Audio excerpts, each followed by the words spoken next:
He actually wrote it in the book called Mere Christianity.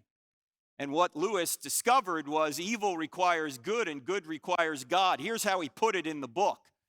He said, as an atheist, my argument against God was that the universe seems so cruel and unjust. But how had I got this idea of just and unjust? A man does not call a line crooked unless he has some idea of a straight line. What was I comparing this universe with when I called it unjust? You see, you wouldn't know what a crooked line was unless you knew what a straight line was. You wouldn't know what injustice was unless you knew what justice was. You wouldn't know that something was not right unless you knew that something was. Something can't be immoral unless something is. So when anybody complains about evil, you know what they're doing? They're actually giving evidence for God. You say, how can that be? Well, look, because evil doesn't exist on its own.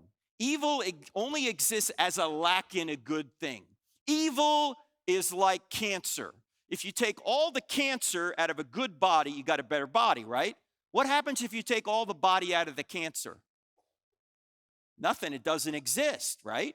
Evil can only exist in a good thing. Evil is like rust in a car. If you take all the rust out of a car, you got a better car. What happens if you take all the car out of the rust? You got a Pinto, right? You got nothing. It doesn't exist on its own.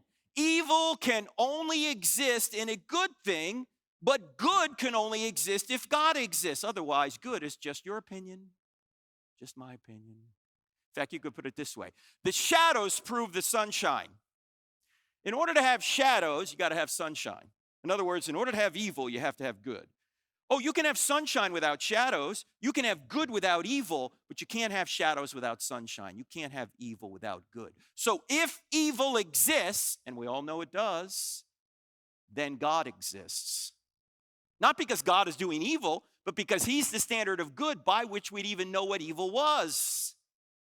Now, you can ask the question, why does God allow evil?